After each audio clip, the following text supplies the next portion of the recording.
सखियों का विश्वास, सरकार पूर्व दिशा गए, मकसाले का दर्शन किए, मित्रों को प्रेम लगाए, वापस गुरुदेव भगवान के पास आए। जो जो दर्शन किए सब सदगुरु के श्री चरणों में निवेदन किए। संध्या वंदन की आज्ञा हुई। संध्या वेदन बयारु आरती, भोजन और विश्राम। मुनिवर शयन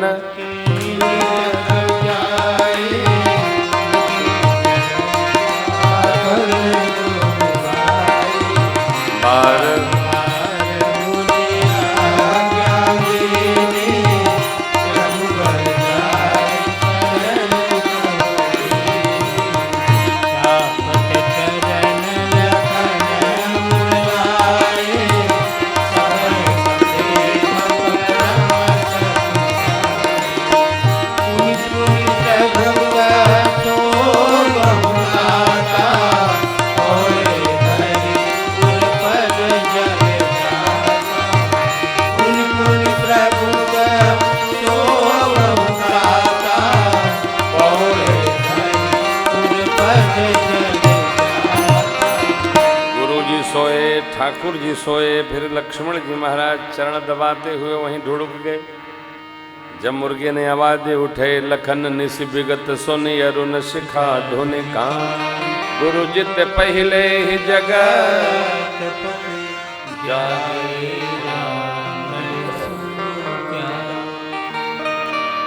सकल शौच कर जाय नहाए, नित्य निवाय।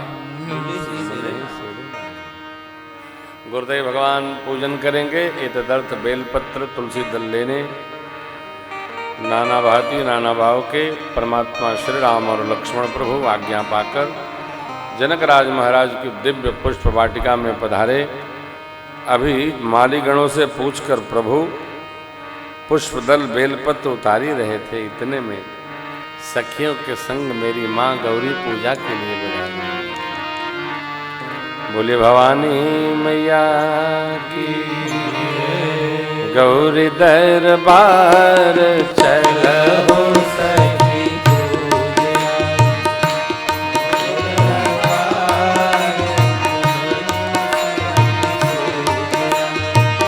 गौरी दरबार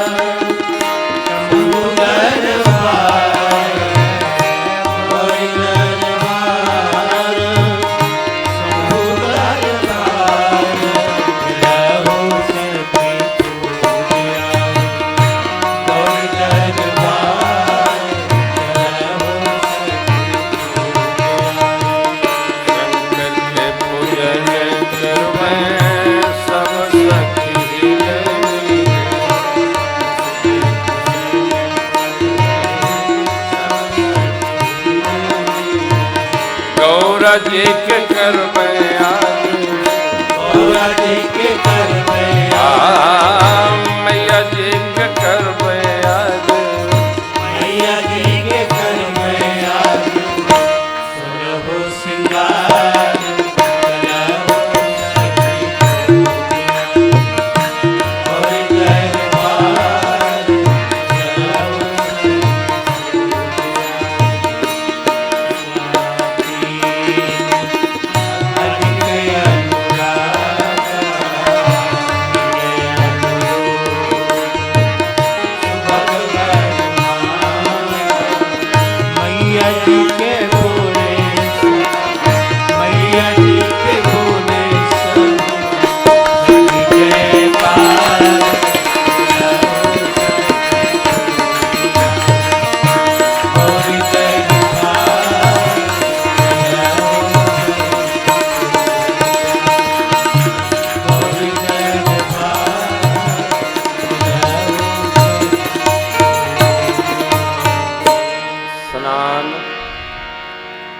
आदि धारण करके सखियां पूजन में गईं। एक सखी संग छोड़कर वाटिका दर्शनार्थ गई। उसने देख लिया राम लक्ष्मण प्रभु को पुष्प दल उतारते और भागी भागी आए। हे सखी, जहाँ तक है गई है ठीक, कल नगर में जो आए थे ना, आज वो वाटिका में आए, चल के देख लो, फिर पूजा करने में।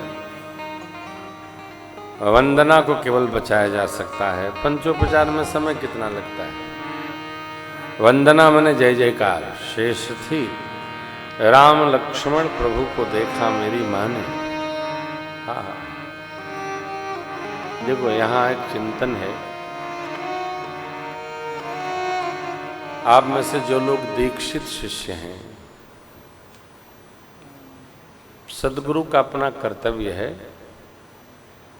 कि शिष्य को मंत्र के भाव अर्थ में प्रवेश करा के उसके जप की विधि दे दे और शिष्य उस जप के माध्यम से इष्ट की ओर गतिमान हो। वो जो सखी है कोई और नहीं है, चतुर सखी माँ भगवती भवानी जी ही हैं। वो यहाँ से प्रारंभ हुई हैं और जयमाल में भी रहेंगी, विवाह मंडप में भी रहेंगी। ये तो सौभाग्य है ना। चतुर सखी जैसे ही राम जी के सन्मुख मेरी माँ को जाते पाई, बीच से अलग हो ली।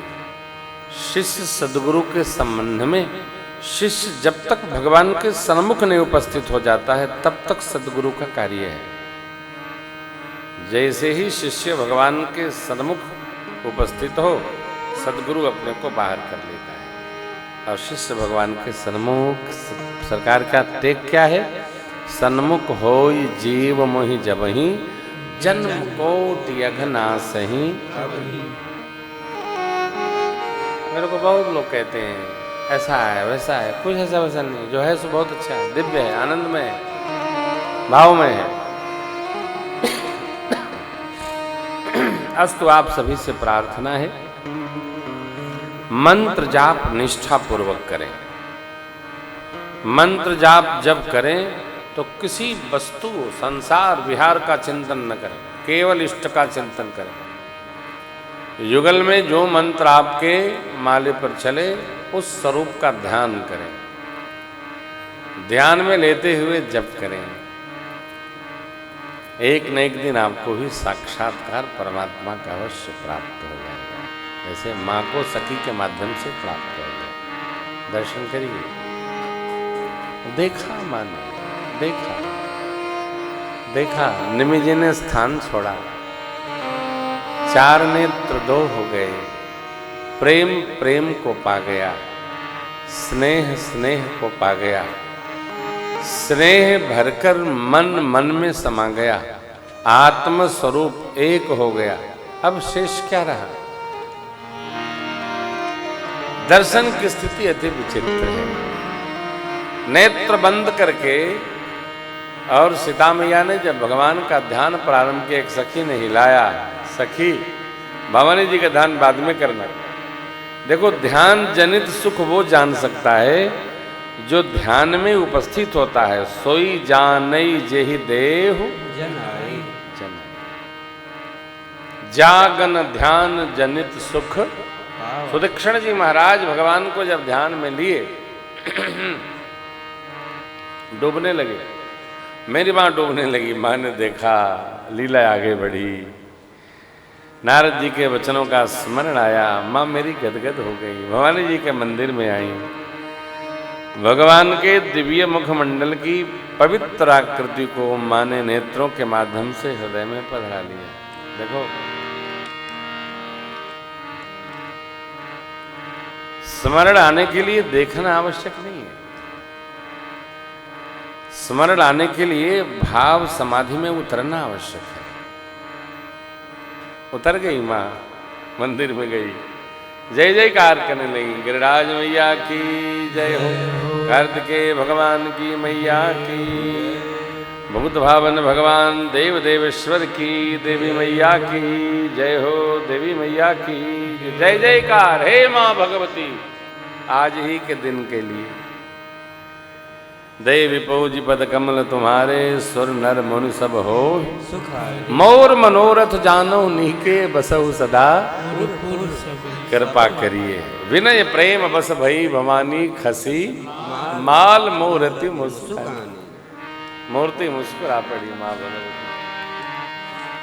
माला सीता मैया ने लिया, कर में सिर चढ़ाया, वो प्रसाद बन गई। इष्ट को देव को चढ़ाई माला यदि पुजारी महाराज की प्रेरणा बन जाए और आपको प्राप्त हो जाए तो समझिए कि आपका पूजा स्वीकार हुई। भगवान के अंक से गले से पंचमाल बनमाल गुलाब माल मांग कर नहीं लेना चाहिए, मांग कर लिया तो उच्छिष्ट। एक कथा में हम जब कथा की माला ठाकुर जी की किसी को देते हैं, श्री हनुमान जी की किसी को देते हैं, भोले बाबा की किसी को देते हैं, लेकिन जब व्यास पीठ हम विश्राम में ले जाते हैं तो पूर्णाहुति की माला घर में ले जाके बहू जी के आंचल में ही देते हैं, फिर वो हम किसी को नहीं देते। क्यों देते हैं? क्योंकि यदि बाबा की गृहस्थी आनंद में रहेगी तभी तो बाबा कथा सुनाएंगे, और गृहस्थी तो भैया घर से घर नहीं, घर से घर। आप भी स्वभाव बनाओ, जीवन में जो पुण्य करो उसको, ये माता पिता हो तो माता पिता के चरणों में समर्पित करो, और नहीं तो अपनी अर्धांगिनी के आंचल में समर्पित करो। आंचल की पवित्रता ही कुल की पवित्रता को बनाकर रखती है, इसका अभ्यास करो। हमने आपको माला दे दिया, आपने माला डाल दिया, वो माला जहाँ तहाँ डालने के लिए यहाँ से नहीं दी जाती है। ये माला क्या है? तो आज की कथा का समस्त पुण्य इसमें समाहित है। हम जिन बच्चों की कथा गाने जाते हैं उनसे कहते हैं जब तक मेरी आज्ञा न हो माला बेटा संभाल के रखना, हम बताएंगे। क्योंकि हम जहाँ जाते हैं सोच के आते हैं कि हमारे इस बच्चे का कैसा भला हम चाहते हैं, इसका कल्याण कैसे हो। तो ये माला का अर्थ है, आपको पता है ना। दुर्वासा जी ने अपनी माला देवराज इंद्र को दे दी। अब इंद्र तो देवताओं के राजा हैं, वो माला काहे लपेटा फिरे। उन्होंने माला सची माई को दे दी। सची माई अपना साज समाज संभारे, बिचारी की एक ठे माला संभारे। सची माई ने माला ऐरावत को पहरा दिया, और हाथी के गर्दन नहीं हो गए है। जैसे ही माला गई नीचे उतरी, और ऐरावत ने पांव अपना रखा आगे वाला। उसी मार्ग से ऋषिवर दुर्वासा जी आ रहे थे, उन्होंने देवराज इंद्र को शाप दे दिया, इतने दिनों बाद तुम इंद्र पद से च्युत हो जाओगे। ब्रह्मा जी घबराए, ये क्या हो गया महाराज। कभी भी भगवान के, श्री हनुमान जी के, ठाकुर जी के, श्री जी के, बांके बिहारी के, भोलेनाथ, किसी माले को आप लो, आप नहीं रख पाते हो, 24 घंटे घर में रखो। उसके बाद धरती खोदकर उचित स्थल पर उसको पधराओ, क्योंकि नदियों के प्रति भारत सरकार सावधान हो गई है। नदियों में माला, घर का फूल बतासा, ये सब नहीं डालना चाहिए। देखिए यहाँ जो कुछ भी आप देख रहे हैं सब 10 दिन में मिट्टी हो जाता है, तो मिट्टी खोदो उसमें डाल दो। नदी में क्यों डालना? अच्छा, ये गलती क्यों करना कि हमारे जैसा दूसरा आदमी सफाई करता फिरे। यहीं आप प्रसाद लेते हैं, दोना लेते हैं, उसको देखो डस्टबिन चारों ओर लगे हैं, इतनी भीड़ है तब भी कितनी निर्मलता है, स्वच्छता है। हमको अपने कर्तव्य को अपने भरोसे ही पूर्ण करते रहना चाहिए, मनुष्य मात्र का कर्तव्य है।